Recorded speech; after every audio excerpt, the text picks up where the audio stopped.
Hello and welcome to Nain classes. Nain classes में आपका एक बार फिर से बहुत बहुत स्वागत है। मैं हूं विनोद शर्मा और इस वीडियो में हम जानेंगे कम्युनिकेशन बैरियर्स के बारे में। So what are communication barriers. तो ये हमारा चैप्टर 3 का ही एक टॉपिक है। तो हम जानेंगे कि कम्युनिकेशन बैरियर्स क्या होते हैं। देखो, बैरियर का मतलब क्या होता है। फर्स्ट ऑफ ऑल हम लोग जानते हैं कि बैरियर का मतलब क्या होता है। बैरियर का मतलब होता है रुकावट। जब कभी भी हम बोलते हैं बैरियर, तो बैरियर का मतलब होता है रुकावट, यानी हम कह सकते हैं ऑब्स्टेकल। तो ऑब्स्टेकल का मतलब क्या होता है? बाधा, अड़चन। जैसे कहने का मतलब है कि आप एक रास्ते से चल रहे, राइट। आप एक रास्ते में चल रहे हैं और आप जा रहे हैं रास्ते में, और बीच में क्या होता है कि आपके रास्ते में कोई एक बैरियर आ जाता है। जैसे मान के चलो कि यहाँ पर कोई व्हीकल है जो खराब हो गया है, कोई गाड़ी है जो खराब होकर के फंसा हुआ है, या फिर कोई दीवार खड़ी हो जाए या पेड़ गिर जाए यहाँ पर, तो आपका रास्ता क्या हो जाएगा? ब्लॉक हो जाएगा। मतलब यहाँ पर आपके रास्ता में एक बैरियर आ जाएगा। सो सिमिलरली कम्युनिकेशन में भी एक बैरियर होता है। जैसे लास्ट वीडियो में हमने आपको बताया कि इफेक्टिव कम्युनिकेशन क्या होते हैं। तो इफेक्टिव कम्युनिकेशन तभी होते हैं जब बीच में कोई भी रुकावट पैदा ना हो। ठीक है। जब हम सक्सेसफुली अपने मैसेज को रिसीवर तक भेज देते हैं और रिसीवर हमारे बातों को 100% समझ जाता है, तो उसी को हम बोलते हैं इफेक्टिव कम्युनिकेशन।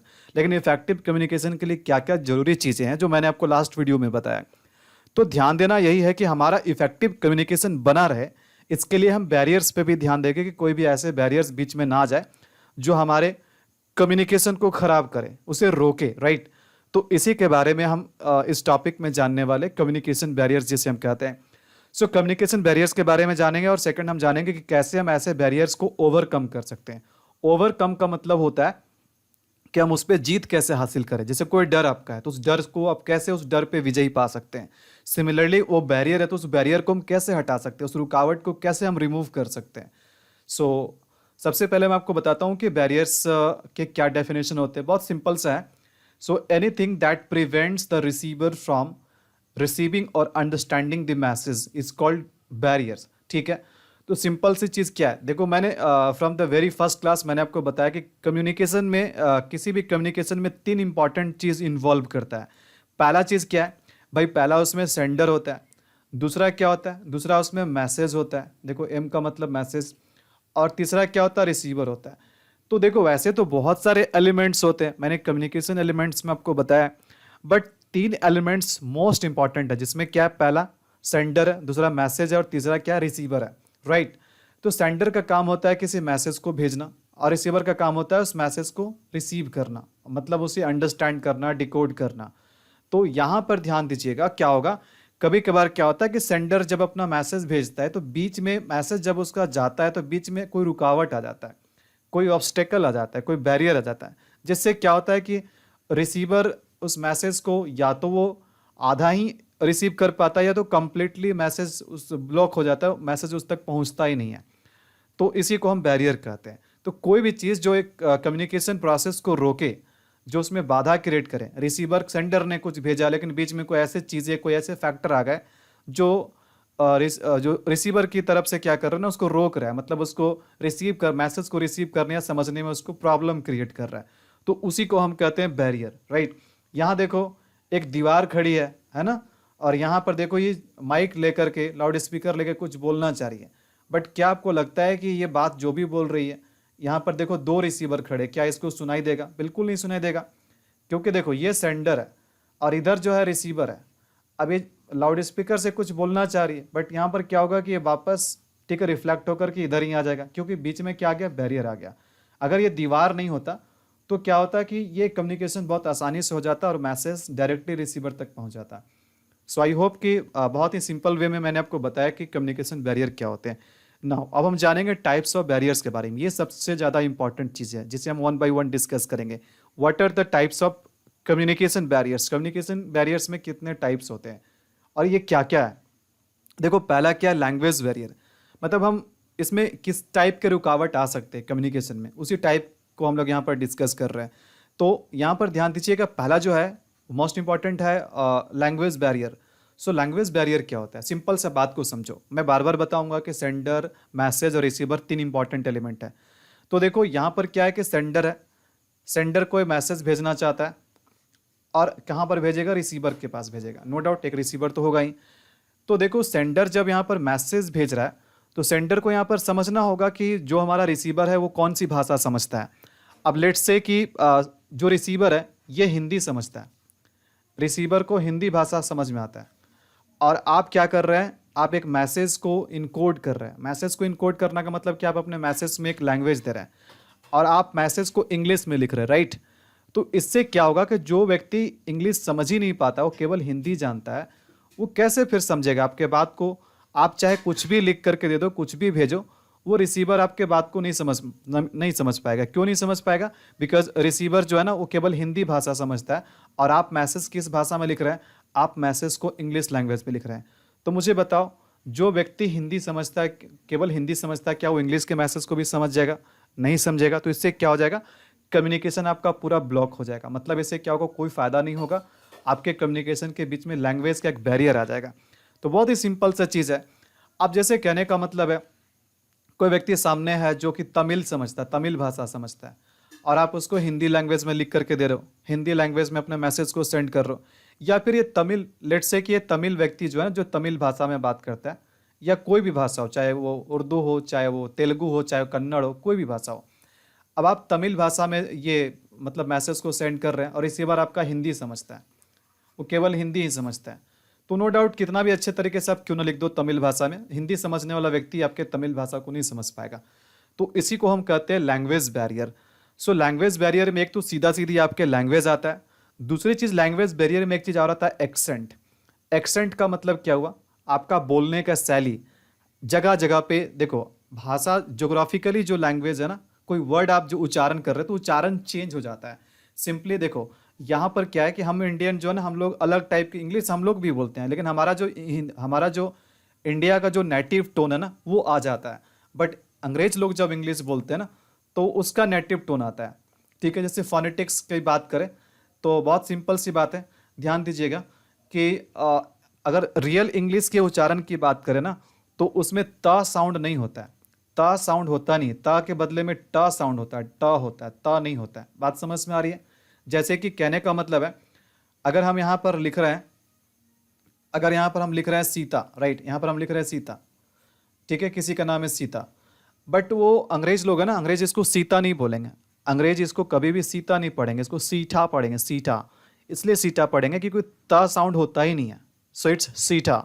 तो कहने का मतलब है कि अगर कोई अंग्रेज आकर के आपको एक सेंटेंस बोलेगा, सीटा इज रीडिंग, तो आपको समझ ही में नहीं आएगा कि भाई सीटा मतलब क्या हो गया, है ना। जबकि आपको पता है कि सीता बोलता है तो हम समझ जाते हैं। तो क्यों बोलेगा, वो नहीं बोलेगा क्योंकि उसका एक्सेंट ही वही है, उसका बोलने का शैली वही है, तो उसका जो नेटिव टोन है ना वही है। तो कभी कभार क्या होता है कि अलग अलग प्लेस में टोन चेंज हो जाते हैं, और टोन चेंज होने के कारण क्या होता है ना, वहाँ पर भी हम बात को समझते हैं बट आधा ही समझ पाते हैं। यहाँ तक क्लियर है? तो लैंग्वेज बैरियर में डायरेक्टली आपके लैंग्वेज प्रॉब्लम क्रिएट कर सकते हैं, और नहीं तो एक्सेंट, एक्सेंट का मतलब बोलने का जो शैली होता है, टोन होता है ना, वो वेरी कर सकता है।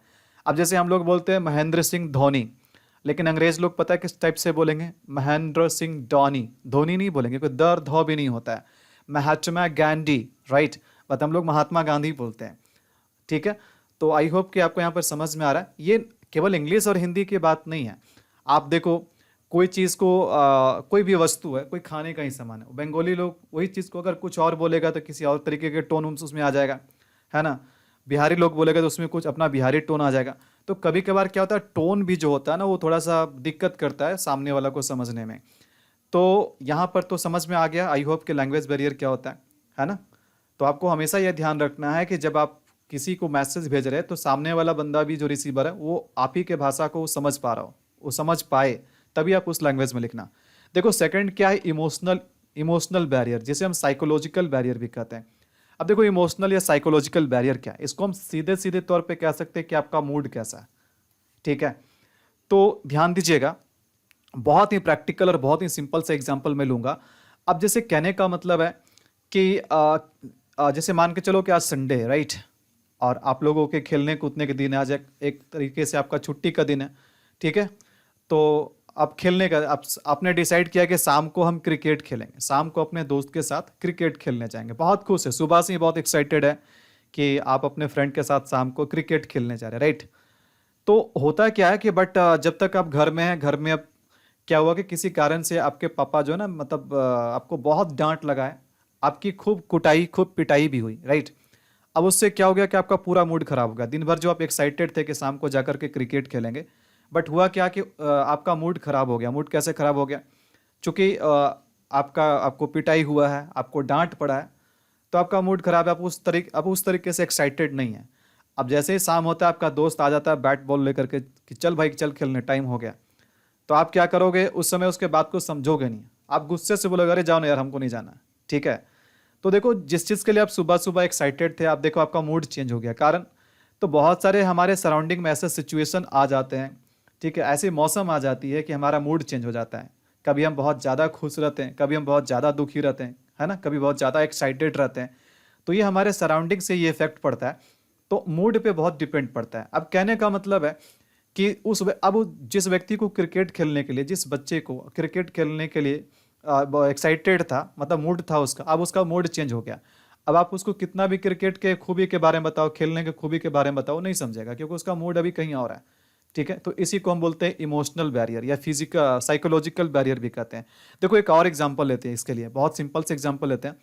अब देखो स्कूल या कॉलेज में मान के चलो कि टीचर बहुत एक्साइटेड है, राइट। टीचर बहुत एक्साइटेड है बच्चों को पढ़ाने के लिए कि आज बहुत अच्छी चीज़ पढ़ाएंगे। टीचर सोच रहा है कि आज बहुत अच्छी चीज़ पढ़ाएंगे, ठीक है। स्कूल में बहुत सारे बच्चे उसको बहुत बेहतरीन तरीके से पढ़ाएंगे, बहुत एक्साइटेड है, राइट। लेकिन क्या होता है कि बीच में इसको खबर आती है कि भाई इसके साथ कुछ गलत हुआ, ठीक है, या इसके रिलेटिव में कोई नहीं रहे, या कोई कुछ और हो गया, तो इस बेचारे का पूरा मूड खराब हो गया। अब मूड खराब हो गया तो क्या होगा कि ये चाह कर के भी उस लेवल से आपको नहीं पढ़ा पाएगा क्लास में, है ना। तो क्या होता है कि कभी कभार टीचर का उस तरह से मूड नहीं है, बच्चे पूरे एक्साइटेड है बट टीचर को उस तरह से मूड नहीं है, तो टीचर ढंग से कुछ चीज़ को समझा नहीं पाएगा। जो चीज़ वो समझाना चाहता था वो ढंग से 100% नहीं समझा पाएगा, 100% डिलीवर नहीं कर पाएगा। और कभी कभार क्या होता है, कभी कभार ये होता है कि जैसे मान के चलो कि टीचर बिल्कुल अपने तरीके से एकदम करेक्ट मूड में, सही मूड में पढ़ाने के लिए, लेकिन बच्चे क्या ना कि बच्चे, अब जैसे कहने का मतलब है कि आज हॉलीडे, मतलब आज सरकारी हॉलीडे, गवर्नमेंट ने किसी हॉलीडे हॉलीडे दे दिया कि भाई आज स्कूल बंद किया जाए, बट ऐसा हुआ कि आपके आसपास के और भी दूसरे स्कूल वो बंद कर दिए गए, लेकिन आपके जो टीचर है ना, आपके जो स्कूल, वो आपको बोल नहीं हम तो नहीं बंद करेंगे, हम तो पढ़ाएंगे। अब इससे क्या होगा कि आपका ध्यान किधर रहेगा? आपका ध्यान रहेगा कि भाई स्कूल, भाई छुट्टी क्यों, मतलब हम लोगों को स्कूल छुट्टी क्यों नहीं हुआ। अब ये कितना भी बेहतर तरीके से पढ़ा है ना, आप उस बेहतर तरीके से आप रिसीव नहीं कर पाओगे। इसलिए रिसीव नहीं कर पाओगे क्योंकि आपका ध्यान कहीं पर और है, आपका मूड अब पढ़ने का नहीं है। तो ये सारे मूड पे भी डिपेंड करता है। जब मूड सही नहीं रहता है तो इससे क्या होता है, इससे भी आपके कम्युनिकेशन में प्रॉब्लम होता है, उसमें भी बाधा क्रिएट होता है। तो आई होप कि आपको इमोशनल बैरियर भी समझ में आ गया, राइट। देखो अब यहाँ पर हम लोग जानेंगे एटीट्यूड बैरियर। अब एटीट्यूड बैरियर क्या होता है? देखो, अब अगर आप कुछ कह रहे हैं तो सामने वाला व्यक्ति आपके बात को आप ही के तरीके से सोच रहा है कि नहीं सोच रहा है, ये ऐसा बहुत कम होता है। क्योंकि एक कहावत है ना कि आप चाहे कितने भी बेहतर तरीके से सामने वाला को बोल दो, कुछ भी बोल दो, वो व्यक्ति किसी बात को वो अपने तरीके से समझता है। आप चाहे अपने तरीके से समझा दो बट वो अपने तरीके से समझेगा। और ये कहीं ना कहीं एक खराब एटीट्यूड है, क्योंकि भाई हम किसी और सिचुएशन में बोल रहे हैं, किसी और पर्सपेक्टिव में बोल रहे हैं, बट सामने वाला व्यक्ति जो है ना वो अपने तरीके से कोई बात को सोच रहा है, राइट। तो आपके बात को 100% वो नहीं समझ पाएगा। देखो इसके लिए मैं बहुत सिंपल सा एग्जाम्पल लेता हूँ, पॉलिटिकल एग्जाम्पल लेता हूँ। हालांकि पॉलिटिकल एग्जाम्पल ज़्यादातर कंट्रोवर्शियल होते हैं, ठीक है, तो आप इसको जस्ट एग्जाम्पल की तरह समझिएगा, ज़्यादा कंट्रोवर्सी में जाने का जरूरत नहीं है। अब देखो मैं बात करता हूँ, एक तरफ बीजेपी गवर्नमेंट की बात करता हूँ, एक तरफ मैं कांग्रेस गवर्नमेंट की बात करता हूँ, राइट। अब इसमें क्या है कि हमारे देश के लोग हैं ना दो ग्रुप में बटे हुए हैं। कुछ लोगों को बीजेपी पसंद है, कुछ लोगों को कांग्रेस पसंद है। अब नो डाउट दोनों ही पार्टी ने कुछ पॉजिटिव काम भी किया है तो कुछ नेगेटिव काम भी किया है, ठीक है। तो दोनों चीज़ देखो, दोनों चीज़ें दोनों पार्टी में शामिल। ऐसा नहीं कि ये पार्टी 100% सही है, ये पार्टी 100% गलत है, ये पार्टी 100% गलत है, 100% मतलब सही और ये 100% गलत, ऐसा नहीं। तो बात समझिए, अगर एक व्यक्ति है, राइट, एक व्यक्ति है, अब ये व्यक्ति बीजेपी का हेटर है, ये बीजेपी को, ये हमेशा बीजेपी के बारे में नेगेटिव एटीट्यूड रखता है, हमेशा ये उसके खामियां को गिनाता है कि बीजेपी ने मतलब रोजगार के अवसर बंद कर दिए, महंगाई बढ़ गया, पूरा कुछ भी अच्छा काम नहीं किया, ठीक है। तो ऐसा होगा ना कि कभी कभार बीजेपी उसी बीच अगर कुछ अच्छा काम भी कर रहा होगा ना, तो ये इस व्यक्ति को नहीं दिखेगा वो काम, इसलिए नहीं दिखेगा क्योंकि इसका एटीट्यूड पहले से किसी और तरीके से बना हुआ है। अब चाहे ये बीजेपी बैठ करके इसको कितना भी क्यों ना समझाए, कितना ना अपने अपनी उपलब्धियां क्यों ना गिनती करवाए इसको, ये एक्सेप्ट करने के लिए रेडी रहेगा ही नहीं। क्यों? क्योंकि इसका एटीट्यूड अपना है, मतलब ये चीज़ों को अपने तरीके से सोच रहा है, ये उसके बातों को नहीं समझ पाएगा। जब तक ये अपना एटीट्यूड नहीं चेंज करेगा तब तक उसको नेगेटिव ही लेगा। सिमिलरली कि जो कांग्रेस के हेटर होंगे ना, वो कांग्रेस के पॉजिटिव उसको नहीं दिखाई देंगे। तो कहने का मतलब है कि हम चाहे किसी को कितना भी कुछ ना बोल ले, कितना भी कितने अच्छे तरीके से क्यों ना समझा दे, अधिकतर इंसान का ये फितरत होता है, ये आदत होती है कि वो चीज़ों को अपने तरीके से नाप तोल के समझते हैं। और इससे क्या होता है कि वो 100% सामने वाला के बात को, उसके सिचुएशन को, उसके बातों को नहीं समझ पाता है। देखो, अब जरूरी नहीं है कि अभी हम किस सिचुएशन पे बात कर रहे हैं। हो सकता है कि अभी मेरा सिचुएशन कुछ और है और उस सिचुएशन पे मैं आपके साथ बात कर रहा हूँ, बट आप अपने सिचुएशन के अकॉर्डिंग समझ रहे हैं, तो आप हमारे बात को कैसे 100% समझ पाएंगे। इसलिए किसी के बात को समझने के लिए आपको अपना एटीट्यूड फिलहाल के लिए, उस मोमेंट के लिए आपको चेंज करना होता है, तभी आप उसके बात को 100% समझ पाएंगे। तो ये भी एटीट्यूड भी एक तरह से एक बैरियर ही कहलाता है, ठीक है, जो बातों को 100% नहीं समझने देता है। देखो उसके बाद क्या है, उसके बाद है फिजिकल बैरियर। अब देखो फिजिकल बैरियर क्या होता है। देखो जैसा कि पहले भी मैंने आपको बताया कि मैसेज को भेजने के लिए क्या होता है, एक मीडियम होता है। हम मैसेज को कैसे भेजेंगे? मैसेज को भेजने के लिए कोई तो माध्यम होगा ना, तो मैसेज को भेजने के लिए कोई भी माध्यम होगा, उसको हम चैनल भी कहते हैं, हाँ कि ना, उसको हम चैनल भी कहते हैं, राइट। तो जैसे मैंने आपको बताया था कि जैसे कम्युनिकेशन प्रोसेस में मैंने आपको बताया था कि मैसेज को भेजने के लिए क्या क्या मीडियम है, क्या क्या चैनल है, कौन कौन से तरीके से हम, कौन कौन सा रास्ता है अपने बात को भेजने के लिए रिसीवर तक। अब जैसे कहने का मतलब, अगर रिटन फॉर्म में लिख रहे हैं तो आप मेल भेज सकते हैं, अपने मैसेज को मेल के थ्रू भेज सकते हैं, व्हाट्सएप के थ्रू भेज सकते हैं, है ना, चैट करके भेज सकते हैं, फ़ोन करके भेज सकते हैं, लेटर लिख करके भेज सकते हैं, बहुत तरीके के माध्यम है। फेस टू फेस बात कर रहे हैं तो अपने वॉइस से अपने बातों को, अपने आवाज़ से अपने बातों को, मैसेज को भेज सकते हैं।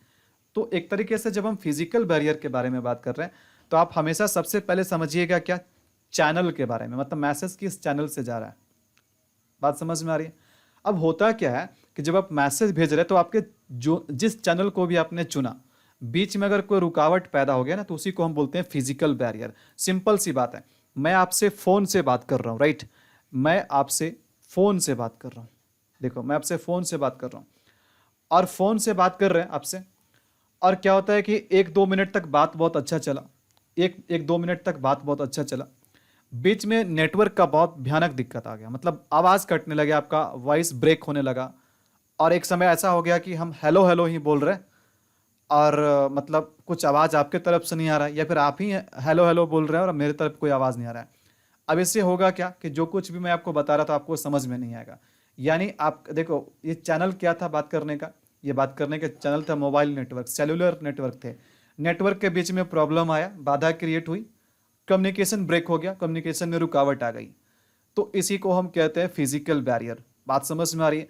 अब जैसे अभी मेरा ये वीडियो आप मेरा यूट्यूब पे देख रहे होंगे या फिर आप ऐप में वीडियो देख रहे होंगे, अगर आपका नेट स्लो होगा तो क्या होगा कि वीडियो का क्वालिटी एकदम से ब्लर हो जाएगा, वीडियो का क्वालिटी ब्लर हो जाएगा, एकदम से धुंधला हो जाएगा, और होगा क्या कि क्या क्या यहाँ पर ये स्लाइड पे लिखे हुए आपको वो भी दिखाई नहीं देगा कि क्या क्या लिखे हुए, क्या क्या इमोशनल बैरियर कहाँ लिखा हुआ है, लैंग्वेज बैरियर कहाँ लिखा हुआ है, आपको ढंग से नहीं दिखा देंगे। तो ये भी क्या होगा, ये भी एक चैनल है जो क्या करेगा, आपके कम्युनिकेशन में वो एक बाधा क्रिएट करेगा। तो कोई भी चैनल में कोई भी मीडियम आपने चुना अपने मैसेज को भेजने के लिए, और बीच में अगर कोई तरीके का प्रॉब्लम आता है, उस चैनल पे रुकावट आती है, तो उसी को बोलते हैं फिजिकल बैरियर। देखो फिजिकल बैरियर को हम नॉइज़ भी बोलते हैं, राइट। तो ये आपको क्लियर होना चाहिए। आई होप कि यहाँ तक क्लियर है। आइए बात करते हैं कल्चरल बैरियर के बारे में। कल्चरल बैरियर के बारे में देखो, कल्चरल बैरियर क्या होता है। तो जैसा कि हम जानते हैं कि हमारा देश एक बहुत ही ब्यूटीफुल देश है, हमारा देश कल्चर से भरा हुआ है और बहुत सारे लैंग्वेजेस से भरा हुआ है। हमारे देश में बहुत सारे संस्कृतियाँ हैं, बहुत सारे भाषाएँ है ना, और इस मामले में हमारा देश बहुत ही रिच है, बहुत ही उन्नत है, राइट। तो कल्चरल बैरियर हो सकता है। अब देखो, किसी के कल्चर में कुछ चीज़ें एक्सेप्टेबल है तो वही दूसरे के कल्चर में एक्सेप्टेबल नहीं है, उसके कल्चर में एक्सेप्टेबल है तो उसके कल्चर में एक्सेप्टेबल नहीं है। तो अलग अलग कल्चर में अलग अलग आपको वैरायटी मिलेंगे। अब देखो, कहीं पर किसी के कल्चर में नौजवान युवक भी क्या करता है, धोती और लुंगी पहनता है, किसी के कल्चर में जीन्स पैंट पहनता है। बात समझ में आ रही? अलग अलग कल्चर है। तो नो डाउट कम्युनिकेशन क्या है, कम्युनिकेशन कल्चर का ही तो रिफ्लेक्शन है। तो नो डाउट कल्चर का तो इफेक्ट पड़ेगा ही पड़ेगा हमारे कम्युनिकेशन पे, ओके। अब सिंपल सी बात देखो, मैं बताता हूँ। अब देखो कल्चरल बैरियर कैसे आ सकता है। अब देखिए, जैसे कि आजकल का जो ज़माना है ना, ये क्या ज़माना है, फैशन का ज़माना है। मॉडर्न लाइफ में हम क्या है, फैशन को बहुत फॉलो करते हैं। अब देखिए क्या है, अब एक लड़का है, अब ये लड़का जो है ना, ये बहुत ही अमीर खानदान का लड़का है और ये मेट्रोपॉलिटन सिटी में रहता है, बहुत बड़ा शहर में रहता है। अब ये लड़का क्या कर लिया, ये लड़का एक दिन फटा हुआ जीन्स पहन लिया। ये लड़का जो जीन्स पहना ना, फटा हुआ जीन्स पहना। अब फटा हुआ जो जीन्स पहना, तो इस पे क्या होगा ना कि कोई लोग इसको देख करके हंसेंगे नहीं, बल्कि क्या कहेंगे कि नहीं, ये तो फैशन है, ये तो स्टाइलिश का ये फैशन है, ठीक है। बट एक गरीब घर का लड़का, एक मिडिल क्लास का लड़का अगर इस तरीके से फटा हुआ जीन्स पहन ले ना, उस तरीके से अगर फटा हुआ जीन्स पहन ले, तो पता है क्या, लोग क्या समझेंगे कि ये बहुत, मतलब बहुत गरीब है, भिखारी है। तो बात समझ में आ रही, एक के कल्चर में अगर फटा हुआ पहन रहा है तो वो भाई हीरो कहला रहा है, वो फैशन कहला रहा है। और एक ने फटा हुआ पहना तो उसका क्या हो रहा है, उसको लोग भिखारी समझ रहे हैं, गरीब समझ रहे हैं। तो बात है कि वही चीज़ भाई, फटा हुआ जीन्स तो इसने भी पहना, फटा हुआ जीन्स इसने भी पहना, लेकिन दोनों समझने, देखो लोगों के समझने का नज़रिया चेंज हो गया। लोग यहाँ पर कुछ इसके कल्चर में कुछ और समझ ले रहे हैं, इसके कल्चर में कुछ और समझ ले रहे हैं। तो बात होता है कहीं ना कहीं कि कल्चरल बैरियर आता है। तो अगर आप इस अमीर घराने का जो बच्चा था जो फटा हुआ जीन्स पहना हुआ था, और आप गरीब घराने के, तो आपको अगर इसको कुछ मैसेज सेंड करना है तो आपको भी इसी के तरीके से, इसके कल्चर के अकॉर्डिंग आपको सोचना पड़ेगा, तभी आप उसके बातों को समझा पाएगा। या इस व्यक्ति को अगर कुछ समझना है तो आप इसको आपके कल्चर के अकॉर्डिंग सोचना पड़ेगा। बात समझ में आ रही। तो कहीं ना कहीं कल्चर भी क्या है, हमारा कम्युनिकेशन क्या, हमारा भाषा का एक रिफ्लेक्शन है, जहाँ पर हमें एक्सेप्ट करनी चाहिए दूसरे के कल्चर को। अगर हमें हमें उसके बातों को समझनी है तो उसके कल्चर को एक्सेप्ट करने पड़ेंगे, वरना हम उसके बातों को आधा ही समझ पाएंगे, यहाँ पर भी एक रुकावट पैदा हो जाएगा। आई होप कि ये भी क्लियर है। अब देखो आखिर यहाँ पर क्या है, सिमेंटिक बैरियर। सिमेंटिक बैरियर क्या होता है, जब कभी भी हम सिमेंटिक बैरियर बोलते हैं तो इसका मतलब होता है मीनिंग, राइट।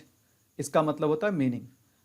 अब ऐसा क्या होता है कि कभी कभार हम जब अपने मैसेज को सेंड करते हैं, मैसेज को जब तैयार करते हैं, तो हम उस मैसेज में कभी कभी हम बहुत कठिन वर्ड का इस्तेमाल करते हैं, या फिर हमारा कोई ग्रामेटिकल मिस्टेक होता है, ग्रामेटिकली हम सेंटेंस को गलत लिख देते हैं, ठीक है। या फिर हमारा उसमें स्पेलिंग मिस्टेक होता है, या फिर हम उसमें ऐसे टफ वर्ड का इस्तेमाल कर देते हैं कि उसको केवल हम ही समझते हैं, या फिर कुछ गिने चुने लोग समझते हैं, हमारा रिसीवर शायद नहीं समझता होगा। तो रिसीवर क्या करेगा, जब पढ़ेगा ना आपके लेटर को, आपका मैसेज को, तो वो उस वर्ड को ही देख करके डर जाएगा कि आपने इतना भारी भरकम वर्ड लिखा जो कभी वो जानता ही नहीं है उस वर्ड के बारे में। बात समझ में आ रही। अभी देखो यहाँ पर हम अगर हम लिखते हैं प्रैग्मेटिक, यहाँ पर हमने एक वर्ड लिखा प्रैग्मेटिक। अब हम अपने मैसेज में एक वर्ड लिखते हैं प्रैग्मेटिक, पता है रिसीवर नहीं समझ पाएगा। रिसीवर इसलिए नहीं समझ पाएगा कि हमने एक ऐसे स्टैंडर्ड वर्ड का इस्तेमाल किया जो गिने चुने लोग जानते हैं, सबको नहीं जानते हैं। एक साधारण व्यक्ति जो एक अच्छा रीडर ना, वो नहीं जानता है इस वर्ड के बारे में, वो नहीं समझ पाएगा, ठीक है। आपने बोला क्या और वो व्यक्ति नहीं समझ पाएगा, इसलिए नहीं समझ पाएगा क्योंकि आपने ऐसे वर्ड का इस्तेमाल किया, ऐसे वर्ड का यूज़ किया जो केवल आप उसका मीनिंग जानते हैं, आपके रिसीवर उसके मीनिंग को नहीं जानता है। तो यहाँ पर सिमेंटिक बैरियर आ जाएगा। लेकिन अगर आप चाहते हैं तो इतना खतरनाक वर्ड लिखने के जगह पे आप लिख सकते थे प्रैक्टिकल। देखो प्रैक्टिकल एक वर्ड है ना, प्रैक्टिकल का मतलब व्यवहारिक होता है। तो जो मीनिंग देखो प्रैक्टिकल का, वही मीनिंग प्रैग्मेटिक का भी है। तो आप अगर प्रैक्टिकल वर्ड लिखोगे ना प्रैग्मेटिक के जगह पे, तो सामने वाला जो रिसीवर होगा बहुत आसानी से समझेगा आपके बात को। तो यही बात होती है कि जब कभी भी आप मैसेज चाहे बोल करके आप मैसेज को भेज रहे हो, चाहे लेटर के फॉर्म में लिख रहे हो, चाहे मैसेज के फॉर्म में लिख रहे हो, आपको कोशिश करना है कि हम बिल्कुल सिंपल वर्ड का इस्तेमाल करें, और वैसे वर्ड का इस्तेमाल करें जो बहुत सारे लोगों में कॉमन हो, बहुत सारे लोग उस वर्ड के बारे में जानते हो और डे टू डे लाइफ में बोली जाती है। तो ऐसे शब्दों का अगर आप यूज़ करेंगे तो आपके रिसीवर आपके बातों को बहुत आसानी से समझेंगे। वरना वहाँ पर क्या आ जाएगा, सिमेंटिक बैरियर आ जाएगा, यानी मीनिंग से रिलेटेड कोई भी बैरियर जहाँ पर अर्थ उसको समझ में नहीं आ रहा है, उसी को हम बोलते हैं सिमेंटिक बैरियर, राइट। तो यहाँ पर मैंने आपको ये सारे टाइप्स ऑफ बैरियर्स के बारे में बताया, एंड आई होप कि आपको ये सारे चीज़ें बहुत अच्छे से क्लियर हो गया होगा। नाउ अब हम लोग बात करेंगे रिमूविंग बैरियर्स के बारे में, how to overcome communication barriers, how to remove such barriers. ऐसे बैरियर्स को हम कैसे हटा सकते हैं, कैसे दूर कर सकते हैं, कैसे इन बैरियर्स को हम ओवरकम कर सकते हैं, कैसे इस पे अपना जीत हासिल कर सकते हैं, कैसे हम इस बैरियर्स को हटा सकते हैं ताकि हमारा कम्युनिकेशन इफेक्टिव कम्युनिकेशन हो, बीच में कोई रुकावट ना हो, 100% हम अपने बात को समझ पाएँ और समझा पाएँ। बात समझ में आ रही है। तो इसके लिए क्या करना है। आपको मैं गिन चुन करके केवल और केवल 4 पॉइंट्स बताऊंगा और इन 4 पॉइंट्स को आपको ध्यान से समझना है, कभी भी आपको कम्युनिकेशन बैरियर्स नहीं होगा, राइट। वैसे बहुत सारे पॉइंट्स हो सकते हैं बट ये 4 पॉइंट बहुत इंपॉर्टेंट है। फर्स्ट ऑफ ऑल देखो, know the understanding level of your receiver, ये चीज़ बहुत जरूरी है। अगर आप अपने रिसीवर को बहुत अच्छे तरीके से नहीं जानते हो, यकीन मानो आप कितना भी अच्छा समझाने की कोशिश करो ना, वो नहीं समझेगा, है ना। सो फर्स्ट ऑफ ऑल आपको रिसीवर के बारे में पता होना चाहिए कि वो क्या समझता है, क्या समझता है मतलब उसको क्या पसंद है, ठीक है। वो हिंदी समझता है, इंग्लिश में हमारे बात को समझेगा, उर्दू में समझेगा, है ना, बंगाली में समझेगा, चाइनीज़ भाषा में समझेगा, किस में समझेगा, वो चीज़ हमें पहले से पता होना चाहिए। अगर ये नहीं पता होगा, हम बस जान रहे हैं कि एक व्यक्ति है, उस व्यक्ति का नाम जैसे राकेश है, ठीक है, उस व्यक्ति का नाम राकेश है, राइट, और हमें हमें ये नहीं पता है कि वो व्यक्ति कौन सा भाषा समझता है। हम जानते हैं कि हमें इंग्लिश आता है तो हम इंग्लिश में हम एक मैसेज लिख रहे हैं, बट मुझे ये नहीं पता है कि राकेश को क्या पता है, राकेश कौन सा भाषा जानता है, कौन सा भाषा बोलता है या कौन सा भाषा समझता है। तो इससे क्या होगा, अल्टीमेटली हमारा सारा मेहनत बेकार चला जाएगा, ठीक है। तो इसलिए सबसे पहले हमें रिसीवर के बारे में पता होना चाहिए, ठीक है। अगर आप अपने रिसीवर को बहुत अच्छी तरीके से जानते हैं, उसका समझने का लेवल क्या है, अगर उसका समझने का लेवल, अब जैसे कहने का मतलब है कोई बात, अगर कोई गंभीर बात अगर बच्चा को समझाओगे तो उसको समझ में नहीं आएगा। बच्चा का क्योंकि ब्रेन उतना समझने के लिए नहीं होता है, ठीक है। बच्चा को अगर छोटे छोटे बात बताओगे, हंसने खेलने वाले बात बताओगे, तुरंत समझेगा वो। तो अगर बच्चे को अगर आप समझाना तो बच्चे के जैसा आपको समझाना पड़ेगा। एक मैच्योर्ड व्यक्ति को समझाना तो मैच्योर्ड व्यक्ति के जैसा ही आपको समझाना पड़ेगा। बात समझ में, इसलिए अपने ऑडियंस का, अपने रिसीवर का अंडरस्टैंडिंग लेवल जानना बहुत इंपॉर्टेंट होता है। नेक्स्ट देखो क्या है, नेक्स्ट जो आप कर सकते हैं, ensuring proper feedback from the receiver of the message. ये बहुत इंपॉर्टेंट चीज़ है, ध्यान दीजिएगा। देखो, आप जब कुछ मैसेज भेज रहे हैं तो ये आपके लिए बहुत ज़रूरी हो जाता है कि आप उसका फीडबैक लें। यानी रिसीवर ने आपके मैसेज को रिसीव किया, रिसीव करने के बाद वो आपके बात को समझा कि नहीं समझा, कितना समझा, एकदम नहीं समझा, 50% समझा, 100% समझा, ये कैसे पता चलेगा आपको कि उसने समझा कि नहीं समझा। इसलिए फीडबैक बहुत इंपॉर्टेंट चीज़ होता है कि आप रिसीवर का फीडबैक लें। रिसीवर अगर खुद से फीडबैक दे तो भी ठीक है, नहीं दे तो आपको खुद से फीडबैक लेना है कि मैंने जो बात आपको बोला वो समझ में आया कि नहीं आया। देखो होता क्या है जनरली, कभी कभार हम बहुत एक्साइटेड होते हैं, हमारे पास कहने के लिए, बताने के लिए बहुत सारी चीज़ें होती है, या फिर हम कहीं ऐसे जगह से घूम कर के आएँ जो बहुत अच्छा जगह था, मुझे लग रहा था कि भाई चलो घर जाएंगे, अपने फ्रेंड से मिलेंगे, अपने रिलेटिव से मिलेंगे, तो उस जगह के बारे में बहुत अच्छे से बताएंगे, डिस्क्राइब करेंगे, भाई ऐसा जगह था, बहुत मन लगा, ठीक है। लेकिन क्या होता है कि not everyone is interested in your words, ठीक है। मतलब हर कोई आपके बातों में ज़्यादा इंटरेस्ट नहीं रखता है। हो सकता है कि आप एक्साइटेड है बताने में, सामने वाला आपके बात को लेकर के बहुत ज़्यादा उत्सुक नहीं है, लेकिन आपको क्या होता है कि जब तक आप बता नहीं देते हैं किसी को, तब तक आपका मन हल्का नहीं होता है ना। ये सबके पास एक ऐसी एक आदत होती है, एक मतलब टेंडेंसी होता है कि हम जब तक नहीं किसी को बताएं, मेरा मन नहीं हल्का होगा। तो यहाँ पर ध्यान देना कि एक सामने वाला कभी कभी व्यक्ति जो होता है ना, सुनने वाला जो व्यक्ति होता है, भले ही वो आपकी बातों में इंटरेस्टेड ना हो, बट वो आपको झेलने के लिए, ताकि आपको बुरा ना लगे, हाँ भाई बताओ ना, कहाँ से घूम के आया बताओ, चलो हम ही जानते हैं। आप उसको आधा घंटा से बताए जा रहे हो, लास्ट में जब आपने उससे पूछा कि भाई क्या समझा तुम, हम जो समझाए सो, तो पता है क्या बोलेगा, भाई सॉरी फिर से बोलना, हम नहीं समझ पाए। तो देखो आधा घंटा समय बर्बाद हो गया। कैसे बर्बाद हुआ, आप बोले जा रहे,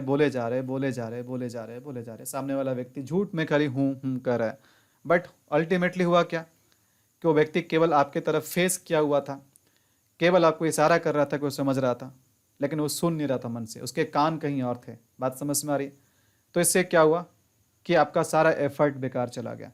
यानी तो आपने इसमें गलती क्या किया, आपने गलती किया कि आपने सबसे लास्ट में फीडबैक लिया, तब तक सब कुछ सत्यानाश हो चुका था। बात समझ में आ रही है।